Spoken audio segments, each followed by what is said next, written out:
നൽകാനുമുള്ള ഒരു വ്യവസ്ഥിതി ലോകത്തുണ്ടാകുമ്പോഴാണ് ലോകം സമാധാനത്തിലൂടെ സഞ്ചരിക്കുന്നു എന്ന് പറയാൻ കഴിയുകയുള്ളൂ. അവിടെ ഉരുടുതുണിക്ക് മറുതുണിയില്ല, ഒരു നേരത്തെ ഭക്ഷണം പോലും കിട്ടുന്നില്ല.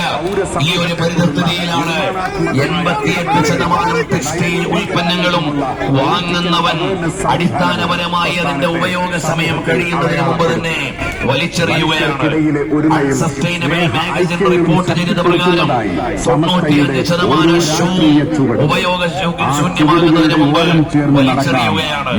അതുകൊണ്ട് തന്നെ global shoe waste making environment problems എന്ന പേരിൽ ഒരു പഠനം തന്നെ മുന്നോട്ട് വെക്കാനുണ്ട്.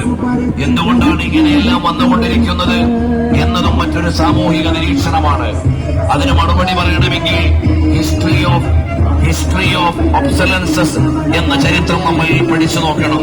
എന്ന് പറഞ്ഞാൽ ആസൂത്രിതമായ കേടാക്കൽ ചരിത്രത്തെക്കുറിച്ച് നമ്മൾ പഠിച്ചു നോക്കിയാൽ കമ്പനികൾ ഉൽപ്പന്നം കമ്പോളത്തിലേക്ക് നൽകുകയും ആസൂത്രിതമായി ഉപഭോക്താക്കളെ വീണ്ടും അടുത്ത ഒരു ഡിവൈസിലേക്കോ അടുത്ത ഒരു വസ്തുവിലേക്കോ പ്രേരിപ്പിക്കുകയും ചെയ്യുമ്പോൾ കച്ചവടം കമ്പോളത്തിൽ സജീവമായി നടക്കുമ്പോഴും അടിസ്ഥാന വർഗം ദുരിതത്തിൽ തന്നെയായിരിക്കും ജീവിക്കുക.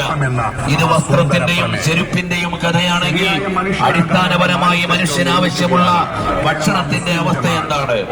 ലോകത്തെ 783 മില്യൺ ജനങ്ങൾ പട്ടിണിയിൽ ജീവിച്ചുകൊണ്ടിരിക്കുകയും 1/3 ജനത, ലോക ജനതയുടെ 1/3 ഭാഗം ഫുഡ് ഇൻസെക്യൂരിറ്റി അഥവാ ഭക്ഷണ സുരക്ഷിതരാഹിത്യം അനുഭവിച്ചുകൊണ്ടിരിക്കുകയും ചെയ്യുമ്പോൾ ഓരോ ദിവസവും ഒരു ബില്യൺ ഭക്ഷണമാണ് വലിച്ചെറിയപ്പെടുന്നത്.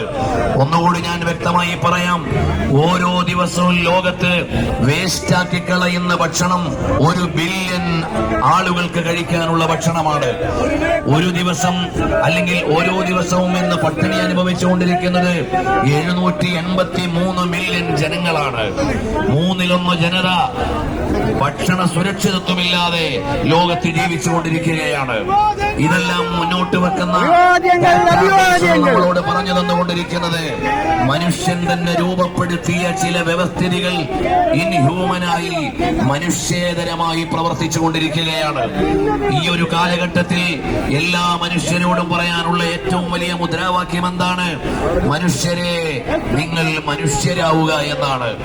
നിങ്ങൾ എടുത്തുകളയുന്ന ഭക്ഷണം എത്രയോ ആളുകൾ പട്ടിണി കിടക്കുന്ന ഒരു കാലത്താണെന്ന ഓർമ്മ ഒരു മനുഷ്യനുണ്ടായാൽ അത് സംരക്ഷിക്കാനും പട്ടിണിക്കാരന്റെ പട്ടിണി അകറ്റാനും ഒരുപക്ഷെ സാധിച്ചേക്കും. നമ്മൾ ഉപയോഗിക്കുന്ന വസ്ത്രങ്ങളുടെയും വസ്തുക്കളുടെയും ഉപയോഗക്രമങ്ങൾ അവിടുന്ന് ഉദാസീനമായി നിർവഹിച്ചുകൊണ്ടിരിക്കുമ്പോൾ വസ്ത്രമില്ലാതെ പാദരക്ഷയില്ലാതെ വേദന അനുഭവിച്ചുകൊണ്ടിരിക്കുന്ന പരകോടികളെ ചിന്തിക്കാൻ നിങ്ങൾക്ക് സാധിക്കണം. 2018 അമേരിക്കയിലെ മനുഷ്യാവകാശ സംഘടന national bureau of economic research മുന്നോട്ട് വെച്ച ഒരു പഠനത്തിൽ പറയുന്നത് നമ്മൾ കഴിച്ചുകൊണ്ടിരിക്കുന്ന ഭക്ഷണത്തിൽ പോലുമുണ്ട് മനുഷ്യത്വരഹിതമായ മനുഷ്യ ഇടപെടലുകൾ. എന്ന് പറഞ്ഞാൽ നമ്മളെല്ലാവരും വലിയ പ്രതീക്ഷയോടെയും പ്രത്യാശയോടെയും കമ്പോളങ്ങളിൽ നിന്ന് വാങ്ങിക്കൊണ്ടിരിക്കുന്ന പല ലീഡിംഗ് ഉൽപ്പന്നങ്ങളും മനുഷ്യനെ കൊല്ലുന്ന വസ്തുക്കളായി മാറുകയാണ്.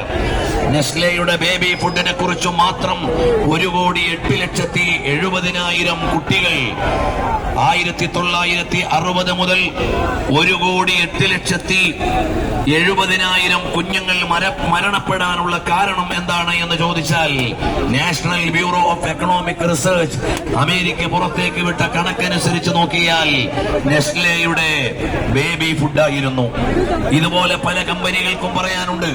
കമ്പനികളുടെ പേരും വിവരങ്ങളിലേക്ക് തൽക്കാലം ഞാൻ പോകുന്നില്ല. 4500 കോടിയോളം വരുന്ന രൂപയാണ് അമേരിക്കയിൽ ഇത്തരം കമ്പനികൾ 2024 പിഴ കൊടുത്തിട്ടുള്ളത്. എന്ന് പറഞ്ഞാൽ അന്താരാഷ്ട്ര തലത്തിൽ ഏറ്റവും വിറ്റഴിക്കപ്പെടുന്ന ഒരു ബേബി ഫുഡിന്റെ കമ്പനി അമേരിക്കയിൽ പിഴ കൊടുക്കേണ്ടി വന്നത് 4500 കോടി രൂപയാണ്. എന്തുകൊണ്ടാണ്? അവർ മാർക്കറ്റിൽ വിറ്റുകൊണ്ടിരിക്കുന്ന ബേബി ഫുഡ് അതിൽ നിന്ന് വിഷബാധയേറ്റ് കോടിക്കണക്കിന് കുട്ടികൾ മരണപ്പെട്ടു എന്ന് ചരിത്രത്തിന്റെ ഇന്നലകളും വർത്തമാനവും നമ്മളോട് പറഞ്ഞുകൊണ്ടിരിക്കുന്നു. ഈ കണക്കുകളിലൂടെ എന്താണ് നാം അറിയുന്നത്?